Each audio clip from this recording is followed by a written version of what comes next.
Air ઇન્ડિયાની સૌથી મોટી બેદરકારી આવી સામે બીજાના સરનામે મૃતદેહ પહોંચાડ્યો। ઓસ્ટ્રેલિયાથી લેવાયેલ મૃતદેહ ખોટા એડ્રેસે મોકલતા પરિવારમાં રોષનો માહોલ। ગાંધીનગરમાં મનપા બની કોંગ્રેસ મુક્ત, કોંગ્રેસના 2 કોર્પોરેટરના રાજીનામા, બંને આવતીકાલે કરશે કેસરિયા। આચારસંહિતા પૂર્ણ થતાં જ રાજકોટ મનપા બહાર પાડશે 100 કરોડ બોન્ડ મુદ્દે મનપાએ સેબીની તમામ પ્રક્રિયાઓ પૂર્ણ કરી। બોન્ડની રકમથી વિકાસલક્ષી પ્રોજેક્ટ, વોટર વર્કર્સ અને ડ્રેનેજ સહિતના કામો પૂર્ણ કરાશે। આકરી ગરમીની આગાહી, 2 દિવસ રાજ્યમાં હીટવેવ સાથે 4 જિલ્લા માટે યલો એલર્ટ। આજે અમદાવાદ, કચ્છ, બનાસકાંઠા, રાજકોટમાં યલો એલર્ટ। આજે કચ્છ અને રાજકોટમાં ઉષ્ણ લહેરની ચેતવણી। અમદાવાદ, બનાસકાંઠામાં આજે રાત્રે ઉકળાટ રહેશે। પરસોત્તમ રૂપાલાના વિવાદિત નિવેદન અંગે ચૂંટણી પંચે રાજકોટ જિલ્લા ચૂંટણી અધિકારીને આપ્યા તપાસના આદેશ। રૂખી સમાજના કાર્યક્રમના વાયરલ વિડીયો અંગે કરાશે તપાસ। સૌરાષ્ટ્ર બાદ ઉત્તર ગુજરાતમાં પણ રૂપાલા સામે રોષ। ગોળ રાજપૂત સમાજે વ્યક્ત કર્યો ઉગ્ર રોષ। રાજપૂત સમાજના પ્રમુખે અરજી આપી પરસોત્તમ રૂપાલા વિરુદ્ધ કાર્યવાહી કરવા કરી માંગ। આણંદ બેઠક પર કોંગ્રેસનો પ્રચાર શરૂ। ઉમેદવાર અમિત ચાવડાએ વિધાનસભા મત વિસ્તાર અંકલાવથી કરી પ્રચારની શરૂઆત। બુલેટ અને ઘોડાગાડી પર સવાર થઈ અમિત ચાવડાએ કર્યો પ્રચાર। ભાજપનો ભરતી મેળો યથાવત। અમરેલીના આમ આદમી પાર્ટીના 500થી વધુ કાર્યકરોએ કર્યા કેસરિયા। આપના વિધાનસભાના ઉમેદવાર જયસુખ દેત્રોજાએ કર્યા કેસરિયા। કોંગ્રેસના 2 સભ્યો પણ ભાજપમાં જોડાયા। ચૂંટણીને લઈને પ્રચાર માટે ભાજપ એક્શનમાં। ગાંધીનગરના કલોલમાં મુખ્યમંત્રી ભૂપેન્દ્ર પટેલે કર્યો જનસંવાદ। લોકસભાના ઉમેદવાર અમિત શાહને મોટી બહુમતીથી વિજય બનાવવા સીએમએ કરી હાંકલ। જૂનાગઢ ભાજપ કાર્યાલયમાં યોજાયો સત્કાર સમારોહ। લોકસભાના ઉમેદવાર રાજેશ ચુડાસમા અને માણાવદર વિધાનસભાના ઉમેદવાર અરવિંદ લાડાણીના સત્કાર માટે કરાયું હતું આયોજન। જામનગરમાં ચૂંટણી પહેલા ભાજપમાં ભરતી મેળો। જામજોધપુર કોંગ્રેસમાં ભંગાણ। કોંગ્રેસના 400 કાર્યકરો ભાજપમાં જોડાયા। સાંસદ પૂનમબેન માડમના હસ્તે કેસરિયા કર્યા। છોટાઉદેપુરના ક્વાંટમાં ઢેરના મેળામાં ચૈતર વસાવાએ આપી હાજરી। ઘેરાયા સાથે આદિવાસી નૃત્ય કરતા દેખાયા ચૈતર વસાવા। કોર્ટ કેસના કારણે પોતાના વિસ્તારમાં નહીં જઈ શક્યાનું દુઃખ વ્યક્ત કર્યું। નવસારીમાં જિલ્લા પંચાયતના સભ્ય પ્રકાશ પટેલને ભાજપે કારણ દર્શક નોટિસ ફટકારી। પક્ષ માટે નુકસાનકારક વાણી વિલાસ અને વર્તણૂકના કારણે અપાઈ નોટિસ। 2 દિવસમાં ખુલાસો કરવા અપાઈ નોટિસ। અરવલ્લી ભાજપમાં હજુ પણ નારાજગી યથાવત। ભીખાજી ઠાકોરના ટેકેદારોના કમલમ આગળ દેખાવો। ભીખાજી ઠાકોરને ટિકિટ આપવાની ઉગ્ર માંગ। ભાજપનો ખેસ પહેરીને કાર્યકરોના દેખાવ। રૂપાલાના વિવાદિત નિવેદન બાદ સીઆર પાટીલ ક્ષત્રિય આગેવાનો સાથે કરશે મુલાકાત। ક્ષત્રિય સમાજના મહિલા અગ્રણી નયનાબા જાડેજાએ આપ્યું નિવેદન। કહ્યું, જાહેરમાં કરાયેલા અપમાન બાદ વાત બધાની વચ્ચે થાય તો જ યોગ્ય। વિજાપુરમાં ભાજપ કાર્યકરોમાં નારાજગી અંગે બોલ્યા સીજે ચાવડા। કહ્યું, ગોવિંદભાઈએ ભાજપ ફોરમમાં કરી છે રજૂઆત। હાઈકમાન્ડના નિર્ણય સામે કેટલાક નારાજ પણ હોઈ શકે। મને ટિકિટ મળતા ભાજપના બધા જ સહમત હોય તેવું ન પણ બને। ગેનીબેનના આક્ષેપ પર ભાજપનો વળતો પ્રહાર। જિલ્લા ભાજપ પ્રમુખ કીર્તિસિંહના શાબ્દિક પ્રહાર। કહ્યું, ગેનીબેને પશુપાલકો અને ખેડૂતોનું અપમાન કર્યું। બનાસકાંઠાની જનતા જડબાતોડ જવાબ આપશે। દ્વારકા કોંગ્રેસમાં ભંગાણ। 20 વર્ષથી કોંગ્રેસ સાથે જોડાયેલા નેતાએ કોંગ્રેસનો હાથ છોડ્યો। ખીમાનંદ આંબલિયાના દીકરા અને કોંગ્રેસના યુવા અગ્રણી મારખી આંબલિયાએ આપ્યું રાજીનામું। જૂનાગઢ લોકસભા ચૂંટણીમાં ફરી ડોગના મોતનો મામલો ઉઠ્યો। સોશિયલ મીડિયા પર લોહાણા યુવા સંગઠન જૂનાગઢ નામના પેજની પોસ્ટ ચર્ચામાં। રાજેશ ચુડાસમાને મત નહીં આપવા પોસ્ટમાં ઉલ્લેખ। જૂનાગઢમાં વાયરલ પોસ્ટ મામલે રઘુવીર સેનાના પ્રમુખે લોહાણા સમાજને અપીલ કરી। જાણ્યા સમાજ વગર ઉમેદવાર વિરુદ્ધ પોસ્ટ વાયરલ ન કરવા અપીલ કરાઈ। ગિરીશ કોટેચાના નિવાસસ્થાને લોહાણા સમાજના આગેવાનોની મીટિંગ યોજાઈ। મીટિંગમાં ભાજપના ઉમેદવાર રાજેશ ચુડાસમા ઉપસ્થિત રહ્યા। જામનગરમાં પણ સ્ટંટબાજો બેફામ। યુવક સૂતા સૂતા બાઇક ચલાવી રહ્યો હોય તેવો video viral. Video Theba Lalpur bypass road પરનું હોવાનું અનુમાન। બનાસકાંઠામાં સ્ટંટબાજોનો વધુ એક વાયરલ વિડીયો। 3 બાઇક સવારોએ જાહેર માર્ગ પર સ્ટંટ કરતા દેખાયા। ચાલુ બાઇકમાં ચાલક સીટ પર ઊભો થયો। જોખમી સ્ટંટનો વિડીયો મલાણા ગામનો હોવાનું સામે આવ્યું। અમદાવાદમાં ડ્રાઇવિંગ સિનેમા નજીક અકસ્માત સર્જાયો. મોંઘીદાટ બાઇક ચાલકે ટક્કર મારતા એકનું મોત. પોલીસે તપાસ હાથ ધરી. સુરેન્દ્રનગરના ધાંગધ્રામાં લૂંટના ગુનામાં ફરાર આરોપી ઝડપાયો. આરોપીએ યુવકને છરી બતાવી મોબાઈલની લૂંટ ચલાવી હતી. આરોપી સામે અલગ અલગ 26 ગુનાઓ નોંધાયા હોવાનું તપાસમાં સામે આવ્યું. સુરતમાં પાડોશીએ પરિણીતા સાથે કર્યું દુષ્કર્મ. આરોપી ઘણા સમયથી પરિણીતાને હેરાન કરતો હતો. પાડોશીએ કરેલી હરકતો અંગે પરિણીતાને તેના પતિને વાત કરતા સમગ્ર મામલે ફરિયાદ નોંધાઈ. અરવલ્લીમાં બાયડના ઇન્દ્રાણ કંપા ગ્રુપ સેવા સહકારી મંડળીમાં ઉચાપાતની ફરિયાદ. સેક્રેટરીએ ઉચાપાત કરી હોવાની નોંધાવાઈ ફરિયાદ. ઓડિટ દરમિયાન નાણાં અંગત ઉપયોગ માટે લીધા હોવાનું સામે આવતા લેવાયા પગલાં. પૂર્વ ક્રિકેટર અને કરોડોની ઠગાઈનો આરોપી ઋષિ આરોઠે જામીન પર છૂટ્યા બાદ ફરાર. પોલીસ ધરપકડ કરી. પહેલા આરોપી ફરાર. ઋષિએ મિત્રને 6 મહિનામાં 3 કરોડ કમાવી આપવાની લાલચ આપી પડાવ્યા હતા 74.31 લાખ. મોરબીના વીસી ફાટક નજીક ટ્રાફિક પોઈન્ટનો વીડિયો વાયરલ. ટીઆરબી જવાન પર અજાણે યુવકે હુમલાનો પ્રયાસ કર્યો. વીડિયો સોશિયલ મીડિયામાં વાયરલ.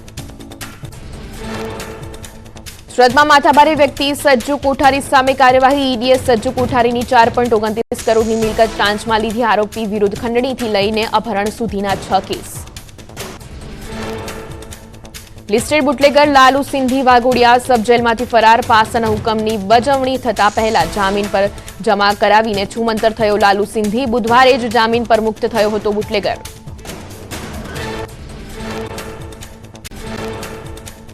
સુરેન્દ્રનગરના ચામુંડા માતાજીના ડુંગર પર શ્રદ્ધાળુએ પગથિયા પર દોડીને ધ્વજા ચડાવી. 5 મિનિટમાં 665 પગથિયા ચડીને ભક્તોએ 52 ગજની ધજા ચડાવી. 41 વર્ષથી ભાવનગરના ચામુંડામાં મિત્ર મંડળ તરફથી ચડાવાઈ છે ધજા. દ્વારકામાં ગોમતી નદીમાં રેસ્ક્યુ ઓપરેશનનો વીડિયો વાયરલ. નદીમાં પાણી વધી જતા પંચકોઈ વિસ્તારમાં ફસાયેલા લોકોનું કરાયું રેસ્ક્યુ. ફાયર વિભાગે 40થી વધુ લોકોનું રેસ્ક્યુ કર્યાનો વીડિયો સામે આવ્યો. સાબરકાંઠામાં મહિલાની અપશબ્દો બોલવાનો મામલો. આદિવાસી સમાજમાં ઘેરા પ્રત્યાઘાત. આદિવાસી સમાજે કરી રમણલાલના રાજીનામાની માંગ. રાજીનામું ન આપે તો મહિલાની જાહેરમાં માફી માંગે તેવી શરત રખાઈ. યુનેસ્કોમાં ગરબાની સ્થાન મળ્યા બાદ પીએમ મોદીએ સોશિયલ સાઇટ એક્સ પર ખુશી વ્યક્ત કરી. લખ્યું, ગરબા એ જીવન, સંસ્કૃતિ અને ભક્તિનો ઉત્સવ. ગરબાની વૈશ્વિક લોકપ્રિયતા વધી રહી છે તે નોંધવું આનંદદાયક. ભક્તોએ અયોધ્યા ખાતે રામલલ્લાના દર્શન કર્યા. મોટી સંખ્યામાં ભક્તોએ ભગવાનના દર્શન કરી ધન્યતા અનુભવી. વહેલી સવારથી જ ભગવાનના દર્શન માટે લાગી ભીડ.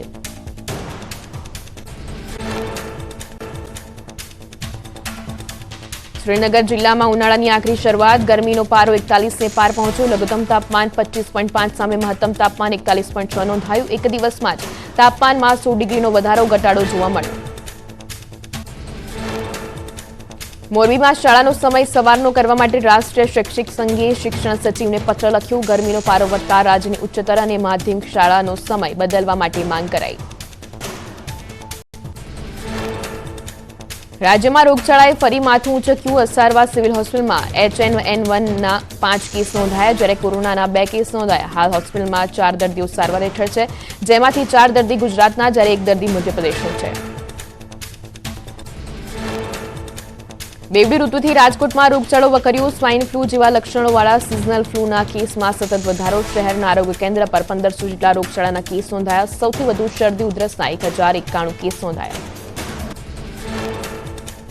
સુરતમાં પણ રોગચાળાએ માથું ઉંચક્યું. પાંડેસરાના વડોદ ઊંધના લિંબાયત વિસ્તારમાં રોગચાળો વકર્યો. પાણીજન્ય રોગચાળાના કારણે ઝાડા ઉલટીના કેસોમાં વધારો થતા હોસ્પિટલ દર્દીઓથી ઉભરાઈ. બનાસકાંઠામાં માઇનોર કેનાલમાં ભંગાણ થતા ખેતરોમાં પાણી ફરી વળ્યા. દિયોદરના ધ્રાવડવાડા ગામની સીમમાં માઇનોર કેનાલમાં 10 ફૂટ ઊંડું ગાબડું પડ્યું. બાજરી, એરંડા અને ઘઉંના પાકને ભારે નુકસાન પહોંચ્યું. દ્વારકાના ખંભાળિયામાં મામલતદાર કચેરીએ લોકો ધરમના ધક્કા ખાવા મજબૂર. આધાર સેન્ટરના ઓપરેટરની મનમાનીના કારણે લોકોને વારંવાર કચેરીના ધક્કા ખાવા પડે છે. ઓપરેટર ગમે ત્યારે સેન્ટર બંધ કરી નીકળી જતા હોવાના અરજદારના આરોપ. આધાર કાર્ડ બનાવવા આવતા અરજદારો 10 દિવસથી ખાઈ રહ્યા છે ધક્કા. હોસ્પિટલ, શાળા, રેશન કાર્ડ વગેરે સ્થળોએ આધાર કાર્ડ જરૂરી હોવાથી આસપાસના ગામડાના લોકો મામલતદાર કચેરીએ રજળપાટ કરવા મજબૂર. પાલનપુરની કમાલપુર બ્રાન્ચ નંબર 3 પ્રાથમિક શાળા અત્યંત જર્જરિત. શાળાના 20 રૂડા પૈકી 13 રૂડા અત્યંત જર્જરિત. ધોરણ 1 થી 7 ના બાળકોને બેસાડવામાં પડે છે હાલાકી. શાળામાં માત્ર 7 રૂડા છે, એમાં પણ પડે છે પોપડા. વડોદરામાં રોડ પહોળો કરવાની કામગીરીમાં ભાજપના જ 2 કોર્પોરેટર આમને સામને આવી ગયા. કોર્પોરેટર ઉમંગ ભટ્ટે દબાણ શાખાની ટીમને પરત મોકલતા નીતિન દોગાએ મ્યુનિસિપલ કમિશનરને પત્ર લખીને રજૂઆત કરી.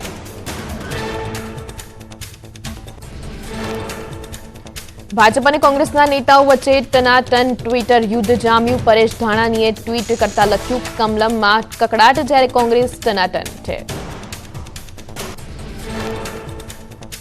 ધાનાણીના પ્રહાર પર ભાજપ નેતા ધાનાણીના પ્રહાર પર યજ્ઞેશ દવેનો પલટવાર. તેમણે ટ્વીટ કરતા લખ્યું કે કોંગ્રેસમાં ના પાડવામાં ટનાટન છે. તેમણે કોંગ્રેસમાં ચૂંટણી લડવાની ના પાડનાર નેતાઓનો ઉલ્લેખ પણ કર્યો.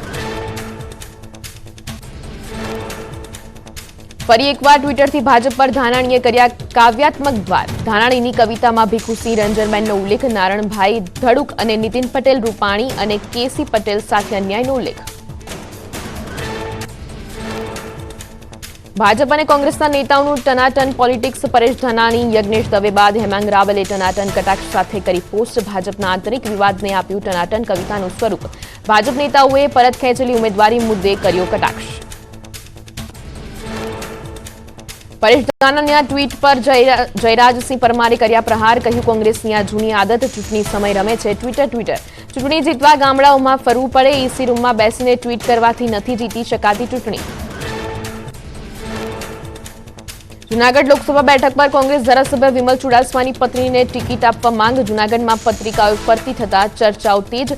ગીર સોમનાથ ધારાસભ્ય વિમલ ચુડાસમાના પત્ની છે જલ્પા ચુડાસમા. ભાજપ દ્વારા રાજેશ ચુડાસમાને કરાયા છે રિપીટ. બનાસકાંઠામાં હવે પડીકા પોલિટિક્સ. ગેનીબેન ઠાકોરના ભાજપ પર ગંભીર આરોપ. ડેરી મારફતે મીઠાઈના પેકેટની વહેંચણી. ઉમેદવારના નામ સાથેના પેકેટ આવતા હોવાનો આક્ષેપ. ભાજપને જીતાડવા ડેરીમાં કરોડોના ખર્ચા થતા હોવાનો આરોપ. ગેનીબેને પ્રહાર કરતા કહ્યું કે તહેવાર ઉપર મીઠાઈના પેકેટ ચૂંટણી વગર મૂક્યા હોત તો માનવામાં આવે. બનાસકાંઠા મતદારો અને પશુપાલકો પડીકામાં નહીં વેચાય. ધાનેરા ખાતે કોંગ્રેસના હોદ્દેદારોની કારોબારી બેઠકમાં ગેનીબેને સહકારી માળખા પર લગાવ્યા આરોપ. કોંગ્રેસ નેતા પરેશ ધાનાણીએ પક્ષ પલટુઓ પર કર્યા શાબ્દિક પ્રહાર. પક્ષે નક્કી કર્યું છે હવે સહન કરવાનું નથી. પક્ષ છોડનારાઓને હવે કોઈ પાછા લેવાના નથી. ઘર સુધારી લઈએ, આખું જગત સારું થઈ જશે. બનાસકાંઠા બાદ હવે અમરેલીમાં કોંગ્રેસ ઉમેદવારનું મામેરું ભરવા આહવાન કરાયું. પરેશ ધાનાણીએ કહ્યું, દીકરીએ વતન પિયરમાં આંગણે ખોળો પાથર્યો. દીકરીએ માંગવું ન જોઈએ, આપણે બધાએ મામેરું ભરી દેવાનું છે. કોંગ્રેસ છોડનાર પર શૈલેષ પરમારે કર્યા શાબ્દિક પ્રહાર. શૈલેષ પરમારે કોંગ્રેસ છોડનાર નેતાઓને વાસી ફળ સાથે સરખાવ્યા. કોંગ્રેસનો વાસી માલ ભાજપે રાખ્યો છે. ભાજપે દૂધમાં ખાંડ નહીં પણ ફટકડી ભળવવાનું કામ કર્યું છે. મફતની સલાહ આપનાર પર નીતિન પટેલ બગડ્યા. જેની પત્ની તેને એક ગ્લાસ પાણી નથી આપતી. એવા લોકો આવીને મને સલાહ આપે છે. નવરા પડે એટલે અમને પકડે. સહેલામાં સહેલું કામ જો કોઈ હોય તો સલાહ આપવાનું છે. કોંગ્રેસે પોરબંદર બેઠક પર ચૂંટણી પ્રચાર શરૂ કર્યો. પોરબંદરમાં લલિત વસોયાએ કાર્યકર્તાઓ અને કોંગ્રેસના આગેવાનો સાથે ચૂંટણીલક્ષી ચર્ચા શરૂ કરી તો ભાજપના ઉમેદવારને આયાતી ઉમેદવાર ગણાવી જીતનો વિશ્વાસ વ્યક્ત કર્યો. આપના ગુજરાતના પૂર્વ પ્રદેશ ઉપપ્રમુખ નાથા આડોદરાએ પોરબંદરથી અપક્ષ ઉમેદવાર તરીકે લોકસભા ચૂંટણી લડશે. નાથા આડોદરા જણાવ્યું કે પોરબંદર જિલ્લાના વિકાસને ધ્યાને લઈ અર્જુન મોઢવાડિયા સામે વિધાનસભા ચૂંટણી નહીં લડે. રૂપાલા વિવાદમાં હવે પાટીલ સંભાળશે મોરચો. ક્ષત્રિય સમાજ રાજકીય આગેવાનો સાથે કરશે મુલાકાત. રાજકોટમાં ક્ષત્રિય આગેવાનોને મળશે પાટીલ. વિવાદ મામલે સમાધાનના પ્રયત્ન હાથ ધરાશે. રૂપાલાના નિવેદનને લઈ વધ્યો છે વિવાદ. અમદાવાદમાં ક્ષત્રિય સમાજની બેઠક મળશે. સિંધુ ભવનમાં ક્ષત્રિય સમાજની 70 સંસ્થાઓની મહત્વની બેઠક મળશે. અમદાવાદ ગાંધીનગરમાં વિરોધ કરવા મામલે થશે ચર્ચા. બનાસકાંઠામાં રાજકોટ લોકસભા ઉમેદવાર પરસોત્તમ રૂપાલા સામે રાજપૂત સમાજમાં રોષ. દાંતીવાડા ક્ષત્રિય સમાજે મામલતદારને આપ્યું આવેદન. રૂપાલાના નિવેદનથી ક્ષત્રિય સમાજની લાગણી દુભાઈ હોવાની રજૂઆત કરી. ખેડાના કપડવંજમાં ભાજપના નેતા પરસોત્તમ રૂપાલાના નિવેદનનો વિરોધ. કપડવંજ ક્ષત્રિય સમાજે કપડવંજ મામલતદારને આપ્યું આવેદનપત્ર. રૂપાલાની ટિપ્પણીથી ક્ષત્રિય સમાજમાં રોષ જોવા મળ્યો. અરવલ્લીના ભિલોડામાં ભાજપ કાર્યકરોએ કર્યો ચક્કાજામ. શામળાજી ઈડર સ્ટ્રીટ હાઈવે પર કર્યો ચક્કાજામ. ભીખાજી ઠાકોરે ચૂંટણી લડવાની ના પાડી છતાં કાર્યકરો ઉગ્ર. મૂળ ભાજપના કાર્યકરોને ટિકિટ ન અપાય તો પરિણામ બદલી દેવાની ચીમકી. સાબરકાંઠામાં ભાજપના ઉમેદવારોનો વિરોધ. ભાજપના આયાતી ઉમેદવાર શોભના બારૈયાનો વિરોધ. ભાજપના કાર્યક્રમમાં જિલ્લા પંચાયતના સભ્યો ન જવા દેવાયા. ભાજપના નેતાઓને અંદર ન આવવા દેતા કાર્યકર્તાઓમાં ભારે રોષ. સાબરકાંઠામાં ઈડરના એમએલએ રમણ વોરા પર મહિલાઓનો ગંભીર આરોપ. રજૂઆત કરવા આવેલી મહિલાઓને અપશબ્દો બોલ્યાનો આરોપ. કચ્છી સમાજવાડી ખાતે યોજાયેલા કાર્યક્રમમાં થયો હોબાળો. મહિલાઓ શોભનાબેન બારૈયાને બદલવાની કરતા હતા રજૂઆત. સાબરકાંઠામાં રમણ વોરા બાદ વીડી ઝાલા સામે રોષનો માહોલ. હિંમતનગર ખાતે એસટી જિલ્લા પંચાયત સદસ્ય માટે અપશબ્દના પ્રયોગનો આરોપ. તલોદ ભાજપ મહામંત્રી વિનુ સુથારે કરી પ્રદેશ કક્ષાએ જાણ.